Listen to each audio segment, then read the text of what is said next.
오늘 본문에 있는 말씀을 가지고 부요한 교회라는 제목으로 말씀 전하겠습니다. 우리 아까 좀 전에 우리 아기 지후 참 건강하고 예쁘고 잘생겼지요. 요즘 교회에 아기들의 모습이 많이 보여서 정말 좋은 것 같아요. 여러분들도 좋지요? 한 명 더 이제 곧 또 합류할 거예요. 그러면 다 모이면 6명까지 아기들이 이제 이렇게 있어요. 얼마나 좋은지 몰라요. 새로운 이런 생명이 태어나는 것은 이 세상에서 가장 축복받을 일일 것입니다. 아기를 낳느라 고생한 우리 엄마들 정말 고생하셨어요. 다시 한번 우리 엄마 아빠들에게 진심으로 우리 축하드립니다. 자, 근데 오늘 앞에 좀 뭐가 변화 보이는 게 있죠?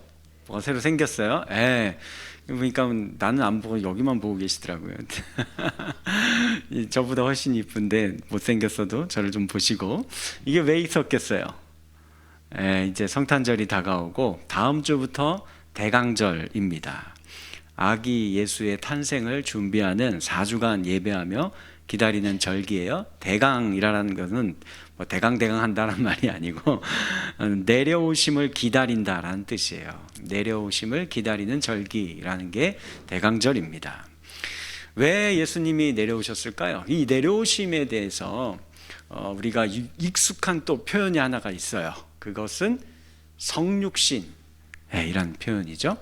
영어로는 인카네이션이라고 하기도 하고, 하나님의 아들이신 예수님께서 인간의 몸으로 이 땅에 오신 사건을 이야기를 하는 겁니다.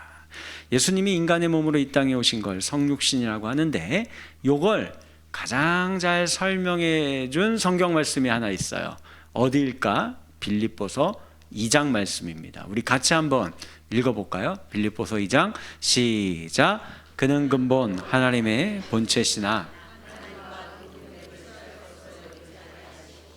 오히려 자기를 비워 종의 형체를 가지사 사람들과 같이 되셨고, 나타나사 자기를 낮추시고 죽기까지 복종하셨으니 곧 십자가의 죽으심이라. 아멘. 예수님이 어떤 분이래요?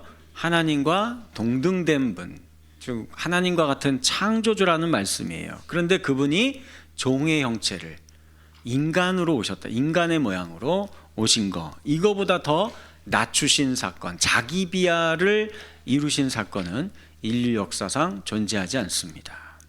그리고 그 낮아지심의 절정 중에 하나가 아마도 말구유에서 태어나신 것이 아닐까라고 생각이 되어져요.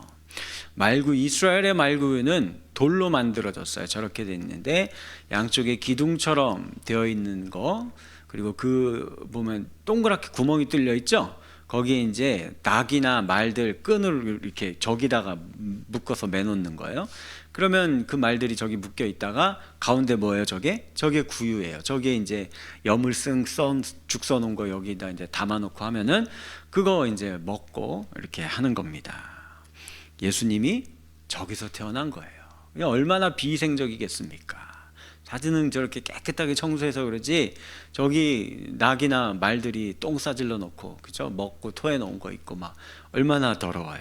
가축의 분뇨 냄새, 병균이 득실거리는 이런 곳에서 아기를 낳은 거예요. 요즘 같은 시대에서는 상상할 수도 없는 일이죠. 요즘은 여러분들 아기 태어나면 완벽하게 무균실에 탁 아기를 세균으로부터 지키기 위해서 엄마 아빠도 잘 못 봐요. 그리고 엄마 아빠 외에는 할머니 할아버지들도 볼 수 있어요? 못 봐요. 요즘에 안 보여줘요. 한 달은 넘게 기다려야 됩니다. 그런 시대에 저런 데서 태어났다고 생각을 해보세요. 그리고 당시 상황을 생각해 보면 마리아 너무 힘들었겠고 아기 예수님도 너무 고생한 것이겠지만 또 한 사람 힘들었던 생고생한 사람이 있을 것 같아요. 누굴까요? 아빠 요셉도 얼마나 힘들었겠어요. 생각해 보세요. 그 아기가 이제 막 태어나려고 하고 양수가 터지고 이랬는데 아직도 방을 못 구한 거예요. 얼마나 그 아빠 입술이 마르고 막 여기저기 뛰어다니다가 겨우 구한 게 저 마구간입니다. 그 마구간만 구하면 끝이에요? 아기를 받아줄 산파하고 그 미지근한 물이라도 한 동이 있어야 될 거 아니겠습니까? 그렇죠? 그러면 산파하고 물 구하려고 입에 단내가 나도록 여기저기 막 정신없이 뛰어다녔을 겁니다. 그렇게 해서 태어난 곳이 어디냐면 변방의 아주 작은 시골 마을 베들레헴이에요. 여러분들, 이 베들레헴 지금이니까 이 동방에 있는 우리 대한민국 땅에 사는 사람들도 다 알고, 웬만한 전 세계에 있는 사람들 베들레헴 하면 한 번쯤 들어봐서 다 아는데, 예수님 당시에는 이거 아무도 모르는 곳이에요. 베들레헴은 고사하고 유다라는 나라 자체를 잘 몰라요. 저기 조그만한 나라, 그 힘도 없는 나라, 벌써 몇백 년 동안 나라의 주권을 상실을 해서 그런 나라가 있는지조차도 사람들 모르는데, 그 나라 안에서도 조그만한 시골 동네인 겁니다. 그러니 베들레헴이라는 지명을 다른 나라 사람들은 몰라요. 유대인들밖에 모르는 곳입니다. 그런 곳에서 태어났어요. 원래 예수님은 세상의 중심에 서 계셔야 하는 분이잖아요. 온 세상 그가 창조하셨고, 그를 위해 세상이 이렇게 통치하고 다스리고 이렇게 하시는 분인데도 말입니다. 또 그의 신분은 어떠했습니까? 앞에 빌립보서 말씀에서도 이야기 드렸듯이 그는 하나님과 동등된 분, 창조주시라는 신분을 원래 갖고 있는 분이에요. 그러나 그분이 이 땅 가운데서 사시는 동안에 뭐라고 불렸는지 아세요? 사람들이 저 나사렛 출신 거 저거 아이고 저 목수의 아들 아니야 저거? 라고 이야기를 하는 거. 이거 다 비하 발언입니다. 아이고 별것도 아닌 거, 그런 신분과 출신이다라는 말이에요. 이런 이야기 듣고 다니셔야만 하셨어요. 사실 우리는 이 세상을 살아가는데 이 직함과 호칭이 얼마나 중요한지 잘 알고 있습니다. 여러분들 만약에 청년들, 대학생들 이제 졸업하고 이제 첫 직장에 취직하게 되고, 아니면은 뭐 여러분들 뭐 아르바이트 이런 거, 학생들, 청소년들 아르바이트 이제 청년 돼서 시작하고 이럴 때 처음 들어가서 이렇게 좀 못된 상사 만나고 좀 못된 사장님 만나잖아요.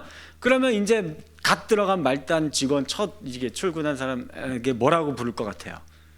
장재혁 씨 이렇게 해요? 아니에요. 어이 야 이렇게 불릴 때가 많아요. 그러다가 이제 내가 사자 들어가는 사람이 되면 사람들이 이상하게 그 뒤에 알아서 님자를 붙여줍니다. 의사 선생님, 판사님, 검사님, 사장님. 이 사장님은 사자가 앞에 들어가는 거니까 이건 아닌가? 이건 빼야 될까요? 하여튼 이렇게 바뀌어요. 이런 게 세상입니다. 교회에도 직함이 많아요. 서리집사, 안수집사, 권사, 장로, 사역자들도 종류가 많습니다. 전도사, 강도사, 부목사, 뭐 수석 부목사, 뭐 담임 목사, 뭐 은퇴 목사, 명예 목사, 뭐 하여튼 얼마나 많은지 몰라요. 그런데 여러분들 조심해야 돼요. 지금 이제 권사 되고 장로 됐는데 여전히 어이 장집사 이렇게 하면은 큰일 납니다. 근데 저는 그렇게 생각해요. 원래는요, 우리에게 제일 좋은 호칭이 뭔지 아십니까? 이제 교육이 다 잘 됐어. 성도가 최고인 거예요. 성도. 영어로는 세인트 하죠. 우리가 예를 들면 어거스틴 할 때 보통 그냥 어거스틴 안 하고 성 어거스틴 하잖아요. 그 성 세인트예요. 성도. 거룩한 사람들의 무리. 제가 소원 중에 하나가 나중에 장례식장에서 죽을 때 전 제 딸에게 유언을 그거 분명하게 해놓을 거예요. 죽었을 때 내 이게 명패에다가 목사 장재혁 이렇게 하지 말라고, 성도 장재혁 최고의 영광입니다. 내가 나 같은 것이 감히 성도라 칭함을 받고 거룩한 무리다, 거룩한 백성 중에 한 명이다 라는 거 얼마나 영광된 겁니까? 직함은 잠시 받았다가 내려놓는 겁니다. 훨씬 좋은 게 성도예요. 우리도 예수님처럼 직함에 매이지 않고 사실 수 있었으면 좋겠습니다. 또 생각해 봅시다. 예수님이 가진 게 있었어요? 별로 없죠. 예수님 가진 게 없이 사셨다라는 거 너무 잘 알고 있습니다. 세상의 모든 것을 다 가지신 분이신데, 원래는 창조주시니까요. 그렇죠? 태어난 것도 가난하게 말구유에서 태어나셨고, 또 목수의 아들로서 또한 목수로서 가난하게 사셨고, 심지어는 그분이 머리 둘 곳조차 없으셨다라고 표현할 정도예요. 죽으셨을 때요, 옷 한 벌도 남겨진 거 없이 다 찢기고 빼앗기셨고, 그리고 심지어는 십자가에서 그 몸의 피와 물도 다 쏟아내시고 가신 분이에요. 남긴 거 하나 없어요. 그리고 그의 주변에는 누가 있었습니까? 요즘 시대는요, 요거 되게 중요하거든요. 그렇죠? 인스타 팔로워가 몇 명이냐, 유튜브에 구독자가 몇 명이냐에 따라서 야, 요 사람 성공한 사람이네, 이 사람 인기인이네, 명망인이네 하면서 이게 결정되는 요즘 시대인 거예요. 그러니 원래라면 우리 예수님이 어떤 분이어야 합니까? 세상에 있는 모든 왕들과 모든 제사장들과 지식인들과 이런 사람들 전부 찾아와서 제발 저하고 팔로워 맺어주세요, 이렇게 신청해도 부족한 거예요. 여러분들 이건 좀, 이거보다 1촌 맺어주세요, 이게 더 익숙한가요? 친추해주세요, 이렇게 해야 되는 거예요. 그렇죠? 그러나 우리가 알다시피 그분은 평소에는 어부, 세리, 창기, 병든 사람들, 귀신 들린 사람들, 이런 사람들과 어울려 다니셨고, 그마저도 그분이 십자가에 달리실 때에는 다 도망가고 다 떠나갔습니다. 남아있는 사람이 없어요. 또 원래 그분은 어떤 분이십니까? 삼위일체로 완벽한 사랑의 관계 안에 영원을 살고 계셨던 분이셨는데, 그분이 이 깨어진 불완전한 관계가 있는 인간 세계로 내려오신 거예요. 온갖 시기와 질투, 미움과 증오, 거짓과 비난이 가득한 이 사람들의 삶 속으로 들어오셨어요. 우리 어떤 인간들이에요? 죄를 짓고 회개했는데 돌아서면 다시 또 죄짓기를 반복하는, 밥 먹듯이 하는 의지가 박약한 사람들 속에 들어옵니다.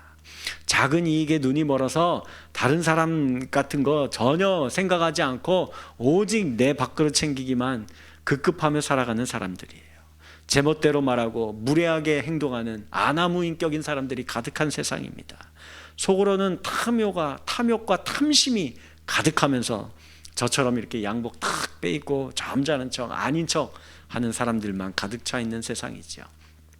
고집이 정말 세서 자신이 하는 일이 이게 진짜 이것만이 하나님 나라를 위하는 일이다, 내 말이 곧 이게 진짜 하나님의 영광을 위한 일이다 라고 생각하면서 고집불통으로 살아가는 사람들, 자기 사고의 틀에 얽매여서 하나님 나라를 보지 못하고 눈뜬 맹인과 같은 인생을 살아가는 그, 어찌 보면 정말 진흙탕과 같은, 시궁창도 같은 그런 세상에 예수님이 내려오셔서 발을 들여놓으신 겁니다. 이런 저와 여러분들과 함께 섞여 살아봐야 그분이 그래서 평생 받은 게 뭐예요? 오해요, 비난이요, 박해만 받을 수밖에 없었음에도 불구하고 그런데도 내려오신 겁니다.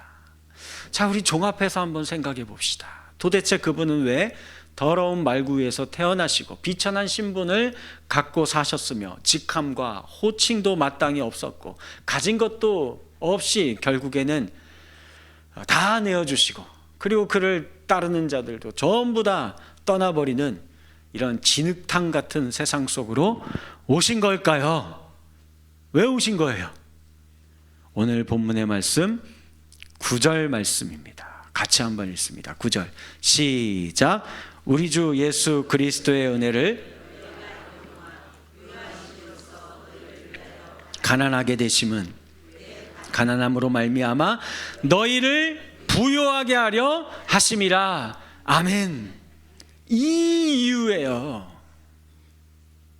그가 말구 위에 태어남은 우리를 하늘 보좌에 앉히시기 위함입니다. 그가 목수의 아들이라 칭함을 받음은 우리를 왕의 자녀라 불림받게 만들기 위함이라는 겁니다. 그가 머리둘 곳 없이 가난하게 되심은 우리로 저 천국의 아름다운 본향으로 초청하시기 위함이에요. 그가 비난과 오해와 멸시를 당함은 심판의 때에 그 참소하는 자, 악한 마귀가 우리를 향해서 뭐라고 참소하든지 간에 그분이 변론자가 되어주셔서 아니요 라고 말해주시기 위함입니다. 그가 죄인의 신분으로 십자가에 달려 죽으심은 우리가 거룩한 하나님의 백성이 되어 아버지와 함께 참으로 부요한 자의 삶을 영원토록 살게 하시기 위함인 것입니다. 그분은 왜 내려오셨느냐? 우리를 부요하게 하시기 위해서 오셨습니다. 목사님, 그래도 저는 그 예수님께서 저에게 뭘 그렇게 부유하게 해주셨는지 제가 잘 모르겠어요. 감사하라고 하는데 감사가 잘 나오지 않고요. 제가 사는 게 경제적으로 물질적으로 어렵고 또 내 마음도 뭐 경제적인 여건을 떠나서 늘 뭔가 불안하고 두렵고 쫓기고 마음의 여유도 없이 삽니다. 뭐가 내가 부여하게 된 건지 모르겠어요 라고 이야기하실 수도 있을 것 같습니다. 그래서 제가 오늘 본문의 말씀 이거 잘 생각해 봅시다. 이 구절이 이제 이게 요절의 말씀인데 요 말씀이 나오기까지 8장 앞부분에 어떤 스토리가 하나 있어요. 그 이야기를 이제 이야기 드리려고 하는데 무슨 이야기가 나오냐? 그리스도의 연보에 대한 이야기가 나옵니다. 연보가 무슨 뜻일까요? 내어놓아 돕는다 라는 뜻을 갖고 있는 거예요. 자, 이게 뭔지 설명드릴게요. 1절 말씀 우리 같이 한번 먼저 읽어볼까요? 1절 시작. 형제들아, 하나님께서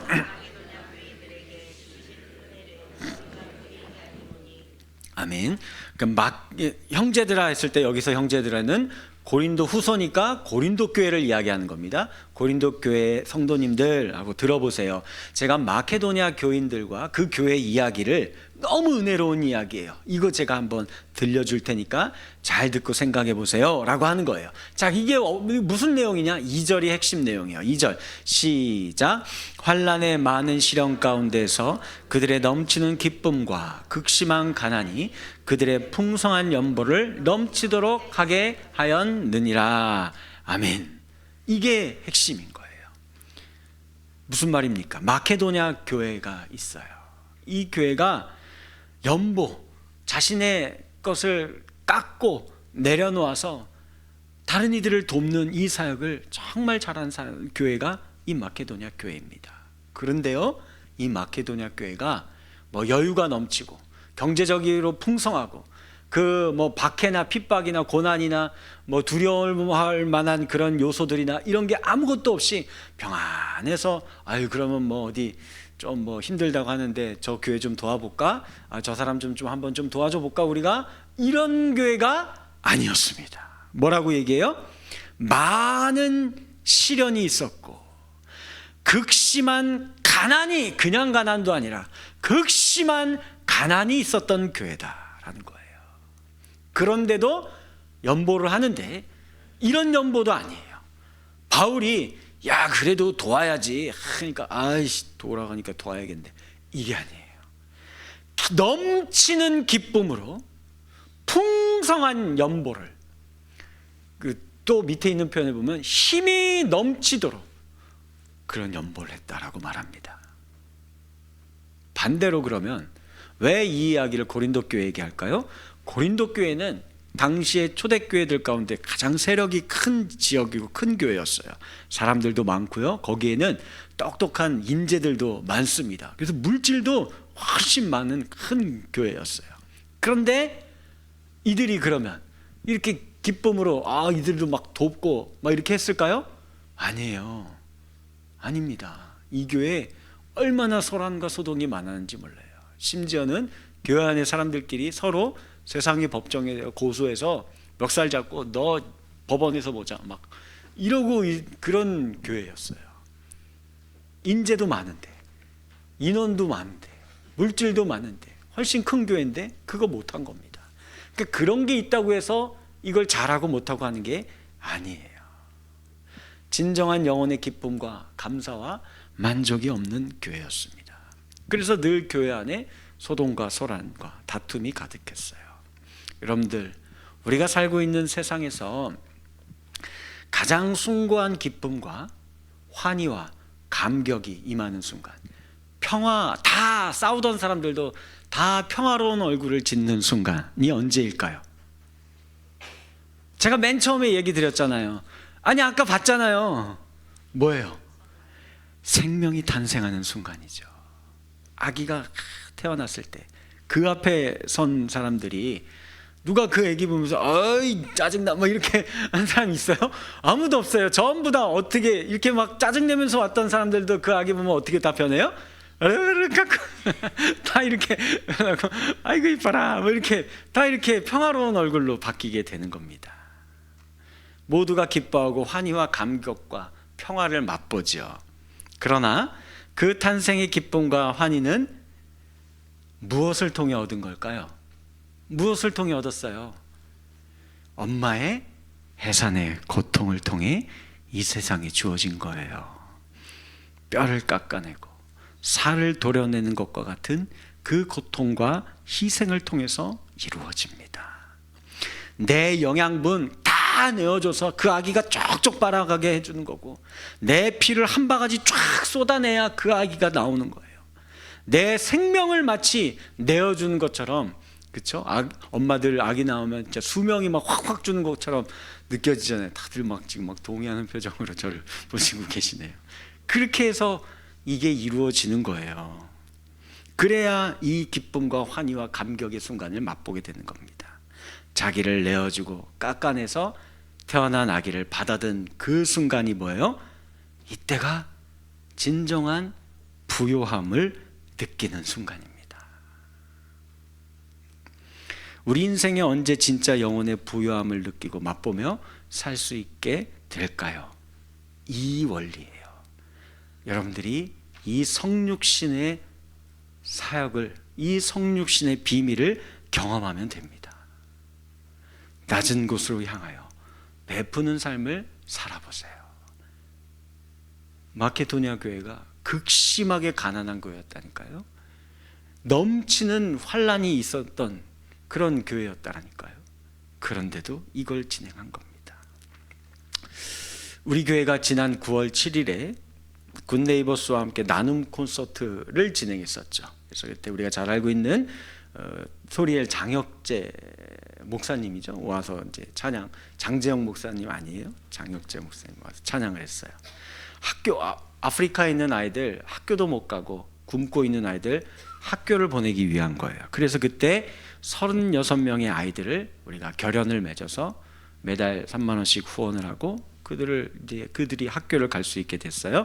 그래서 그 현판을 제작해서 주셨더라고요. 저 이제 걸려 있는데, 그때 그 팀장님이 저한테 이런 얘기를 했어요. 보통 이제 교회 이제 규모 보고 성도 수 보면 딱 예상이 돼서 이제 이렇게 가지고 오거든요. 그래서 보통 저희 교회 정도 규모가 되면 이렇게 많이 안 한대요. 처음 있는 일이라고. 그래서 많아봤자 30명 예상하고 온 거고, 그러면은 보통은 예상치 한 절반이나 15명에서 20명 요 정도 채우고 가는 게 일반적인 상황이라는 겁니다. 근데 저희는 그러니까 그 팀장님 우리 교회를 뭘로 보고 30명밖에 안 가지고, 그죠? 모자라가지고 나중에 막 부랴부랴 막 그분들 명단 적어갖고 뒤늦게 6명 더 결연해주고 이렇게 했어요. 얼마나 제가 감사했는지 모릅니다. 여러분들 혹시 지금이라도 아이들을 더 후원해 주실 분 계시면 말씀해 주셔도 좋겠습니다. 또 저희 교회가 10월 26일부터 3주간 힐링 캠프를 진행했어요. 우리 성도님들 정말 얼마나 많이 고생했는지 제가 알아요. 이런 게 바로 뼈를 깎고 살을 내주는 거예요. 삼겹살을 굽고 국수를 삶고 전을 부치고 육개장을 끓여서 맛있게 대접했습니다. 우리 동네 어르신들, 이웃들, 지나가는 분들, 어린아이, 뭐 청년, 노인 할 것 없이 또 우리 전도 대상자들, 친구분들 데리고 와서 이렇게 섬겼습니다. 그때 동네 어르신들이 자기들끼리 이야기하는 말을 제가 옆에서 들은 게 있어요. 무슨 말했냐면, 우리 동네에서 이 교회가 마을 사람 섬기는 이런 행사를 제일 많이 해 라고 얘기를 하시더라고요. 제가 그 이야기를 듣고 기분이 좋았을까요? 나빴을까요? 좋은 척 안 하려고 표정 관리를 열심히 했습니다. 너무 그래서 좀 마음이 좋았어요. 그런데요, 사실 저희는 재정이 그렇게 풍부한 교회 아니에요. 뭐 많지 않습니다. 그러나 그 헌금이 얼마나 귀한 헌금인지는 제가 알고 있어요. 우리 나이 드신 권사님들, 70이 다 되신 분들이 새벽부터 나가서 청소하시고 식당 일 하시고, 왜 나가시는 줄 알아요? 교회 헌금하겠다고 그 일을 하시는 거예요. 그런 헌금입니다. 낭자 성도님들도 은퇴 후에 트럭을 모시고 버스를 운전하시면서 또 헌금을 하십니다. 젊은 청년들 가운데 또 어떤 친구는 취업했다고 첫 월급을 온전한 11조로 하나님 앞에 다 내어드리는 헌금을 합니다. 이런 거예요. 이분들 외에도 다 모든 헌금이 다 귀한 것이고 무거운 헌금인 거예요. 저는 남부럽지 않습니다. 우리 강남에 있는 큰 교회에서 사업가가 한 번에 막 수천만 원씩 기탁하고 그런 헌금보다 훨씬 무거운 헌금으로 제가 받고 있습니다. 그렇게 우리는 적은 예산으로도 더 많이 섬기고 나누고 전도하고 선교하는 데에 사용하기를 모두가 바라고 있습니다. 그 기쁨과 감격을 알고 있기 때문이에요. 생명 살리는 데에 우리의 뼈를 깎고 피를 흘리며 이 성육신적인 사역을 기쁨으로 감당하는 교회가 되기를 주님의 이름으로 간절히 축원합니다. 그래서 이번 성탄절에도 우리 어려운 이웃을 찾아가려고 합니다. 기아대책에 제가 아는 목사님이 있어서 따뜻한 희망상자라는 프로젝트가 하나 있어요. 저게 뭐냐면 저기 보면 상자 안에 저렇게 생필품들 먹거리들 한 10만 원 상당이 들어있는 겁니다. 저거 그러면 교회가 5만 원 되면 기아대책에서 5만 원을 후원해줘요. 저걸 가지고 우리 이웃들에게 다가가는 거예요. 그래서 이제 저거를 이번 성탄절 그러니까 전 주일 23일 날 우리가 같이 이웃을 섬기는 일로 진행했으면 좋겠습니다. 또 우리 1월에는 오키나와로 선교를 가요. 우리 열심히 준비하고 또 성도님들이 많은 후원을 해주면서 그곳에 가서도 복음 전하고, 제가 예전에 한번 어렴풋이 말씀드린 적이 있었을 거예요. 저는 제 바람은 우리가 그런 선교적인 잘 훈련이 되어 있는 교회가 되면 계절마다 분기마다 한 번씩이라도 늘 선교를 봄에도 가고 여름에도 가고 가을에도 가고 겨울에도 가고 꼭 해외 아니어도 국내에 있는 어려운 곳이 있으면 농촌에도 가고 군선교도 가고 그다음에 교도소도 찾아가고 이런 선교들을 풍성하게 할 수 있는 교회가 되었으면 좋겠다라고 제가 생각이 듭니다. 여러분들 예수 안에서 진정으로 부유한 교회가 되기 위해서는 이런 성육신적인 사역이 계속 진행돼야만 할 것입니다. 우리들끼리 그냥 모여서 예배드리고 밥 먹고 교제하고 노래 부르고 찬양하고 박수치고 아이 좋아라 하고 이거 안 돼요. 이렇게만 계속하면 어떻게 돼요? 이 고린도 교회처럼 막 이제 나중에 가서 우리끼리 막 싸운다니까요. 아니면 그 넘치는 재정으로 교회 건물 크게 올리고 교육관 짓고 기도원도 짓고 그렇죠? 시골에다 땅 사서 묘지도 만들고, 물론 그 사역도 나름대로 의미가 있는 거지만 저는 우리의 사역은 이건 아니라고 생각합니다. 저는 그래서 이왕이면 지을 거면 이 옆에다가 이 지역에 꼭 필요한 교육 공간을 짓고 싶어요. 그래서 아이들과 엄마들이 이게 애기들 데리고 마음 편하게 와서 애기들 놀리게 하고 쉬기도 하고 문화생활도 즐길 수 있게 만들어주고, 청소년들 마음껏 와서 춤추고 뛰놀고 공부할 수 있고, 청년들도 소통할 수 있는 그런 장을 열어주고, 노인분들도 눈치 보지 않고 와서 밥 먹고 차 마시면서 쉴 수 있는 그런 공간이에요. 여기에는 십자가 걸고 앞에다가 수원고색 평강교회 크게 써붙이고 이런 거 아니에요. 예쁜 공간을 실용성 있는 공간을 만들어서 이 고색동에 기탁하는 겁니다. 그리고 우리는 뭐만 해주면 되는 거예요? 열심히 청소하고 관리해주고, 다 이렇게 하고 간 거 우리가 다 이제 청소해주고 이렇게 하고 이제 이런 일을 하는 거죠. 그렇게 하고 싶어요. 우리의 교회가 모든 사람이 접근할 수 있는 곳이 되었으면 좋겠습니다. 예수님이 이 땅에 오셨을 때 가장 낮은 사람들로 향하여 늘 그 마음을 쏟으셨던 것을 기억하십시오. 그리고 승천하시면서 교회가 그리스도의 몸이라고 말씀하셨잖아요. 그리스도의 몸이, 그분 자체의 몸이 낮은 곳으로 내려오셨던 것처럼 교회도 낮은 곳으로 가야 하는 겁니다. 만일 그리스도의 몸인 우리가 내려가지 않으면 그 예수님의 복음이 어떻게 전달될 수가 있겠습니까? 예수님의 복음을 전하지 못하는 교회, 예수님의 몸이 되지 못한 교회는 그거는 더 이상 교회라고 말하기가 어려울 것입니다. 우리가 찾아가서 희생하고 섬겨줄 공간과 사람들, 우리의 눈을 조금만 예수님의 시각으로 들어서 보면 너무 많아요. 정말 많습니다. 그래서 예수님은 우리에게 이렇게 얘기했거든요. 밭은 휘어져 추수할 것은 많은데 일꾼이 적다라고 말씀하셨어요. 봅시다. 새벽까지 식당에서 설거지하면서 일하느라 너무 피곤해서 아침에 주일 내내 잠을 자야 하는 아주머니들이 계실 거예요. 주일에도 편의점, 할인마트, 카페, 주유소 이런 데서 알바하느라 예배 못 드리는 청년들이 있습니다. 고시원에서 지하실 쪽방에서 기거하며 사는 외국인 노동자들이 있어요. 12시간, 14시간 이상 일하고 또 토요일 주일에도 잔업하느라고 여전히 공장에서 일하고 계신 노동자분들이 계실 거고, 토요일과 주일에 손님을 더 많이 찾아와서 더 영업하고 일해야 하는 윤락업소의 여성들이 있을 것 같습니다.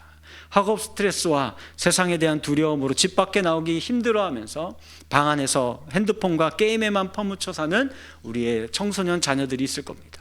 엄마 아빠의 이혼으로 인하여서 할머니 손에 맡겨져서 조손가정의 아이로 그렇게 내버려지다시피 해서 자라나고 있는 아이들도 있을 거예요. 맞벌이 부부 가정으로 인해서 어린 자녀가 그냥 방치되다시피 해서 몸도 마음도 병들어가고 있는데 아무도 몰아주고 있는 그런 아이가 또 있을 것 같습니다. 교회는 이와 같은 사람들이 있는 그 낮은 곳으로 성육신의 사역을 하러 가야 하는 겁니다. 이거를 안 하면 그게 어떻게 교회입니까? 그게 어떻게 예수 그리스도의 십자가의 대속의 은혜로 모인 공동체라고 말할 수 있겠습니까? 이 사역을 감당함으로 말미암아 세상에서는 맛볼 수 없는 진정한 기쁨과 평안과 만족을 누리는 교회, 그리고 그런 성도가 진정한 부요한 자요 부요한 교회임을 믿고 여기 계신 저와 여러분들이 이와 같은 신앙의 삶을, 이와 같은 사역을 감당하는 우리 교회가 되기를 주님의 이름으로 간절히 축원합니다.